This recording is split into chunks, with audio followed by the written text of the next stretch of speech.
Assalamualaikum warahmatullahi wabarakatuh.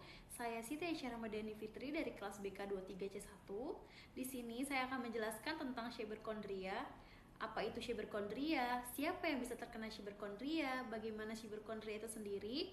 Dan perspektif Islam tentang Syberkondria. Langsung saja kita bahas.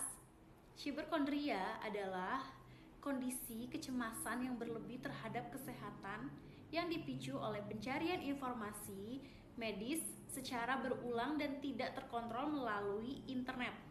Orang dengan hiperkondria ini sering salah mengartikan gejala ringan sebagai penyakit serius karena terlalu banyak membaca informasi medis online yang belum tentu akurat atau relevan dengan keadaan dia yang sebenarnya. Nah, selanjutnya, siapa sih yang mengalami hiperkondria gitu ya? Hiperkondria bisa dialami siapa saja, tetapi lebih rentan terjadi kepada 4 orang ini. Nah, yang pertama, orang dengan gangguan kecemasan atau anxiety disorder gitu. Yang kedua, orang yang memiliki hipokondria atau kecemasan berlebih terhadap kesehatan. Yang ketiga, mereka yang menggunakan internet secara berlebih untuk mencari informasi kesehatan. Yang keempat, mahasiswa kedokteran atau tenaga medis pemula yang masih dalam tahap belajar karena over analisis. Nah, orang-orang tersebut, 4 orang ini yang cenderung terkena hiperkondria. Nah, selain 4 orang tadi yang saya sebutkan, hiperkondria bisa terjadi juga kepada orang yang self-diagnosis. Semisal, orang tidak mempunyai biaya yang cukup untuk mengecek kesehatannya ke tenaga medis atau ke dokter, lalu mereka googling di internet dan mereka mendiagnosis penyakitnya sendiri. Nah, itu salah satu penyebab orang bisa terkena hiperkondria. Selanjutnya, mengapa hiperkondria bisa terjadi? Hiperkondria muncul karena beberapa alasan. Yang pertama, akses mudahnya ke informasi kesehatan di internet. Yang kedua, kurangnya literasi digital, sehingga sulit membedakan informasi yang valid dan yang menyesatkan. Yang ketiga, rasa cemas yang berlebih, terutama setelah membaca kemungkinan diagnosis yang berat gitu.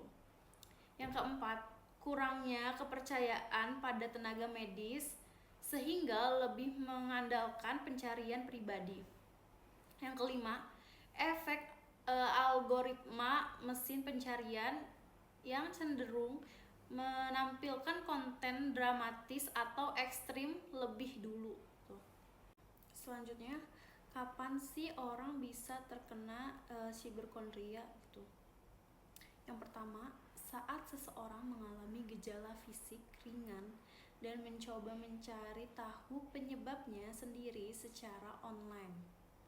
Yang kedua, di masa pandemi atau wabah gitu ya, saat orang-orang menjadi lebih sensitif terhadap masalah kesehatan.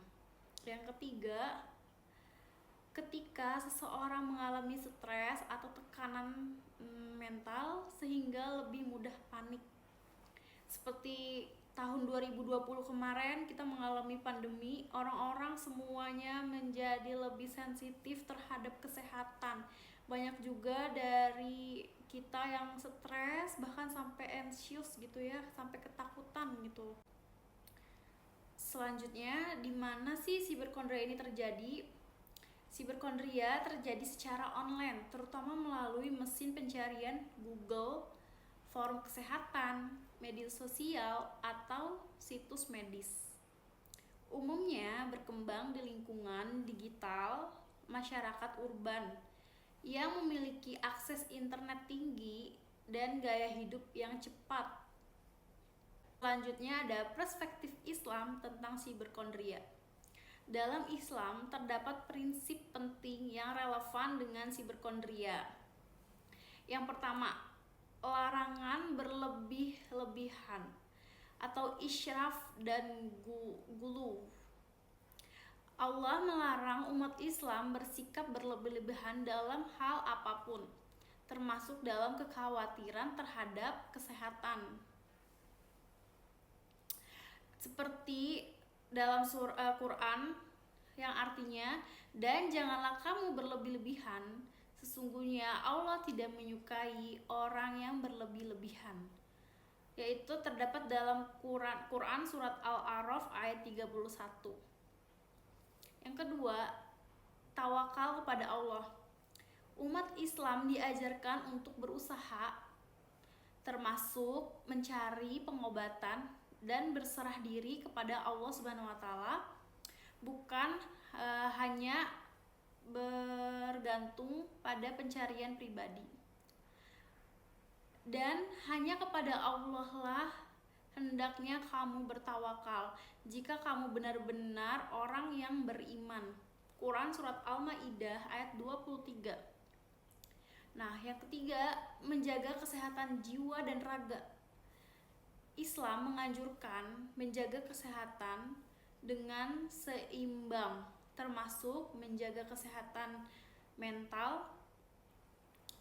Hipokondria yang menyebabkan kecemasan bertentang dengan prinsip keseimbangan dalam Islam.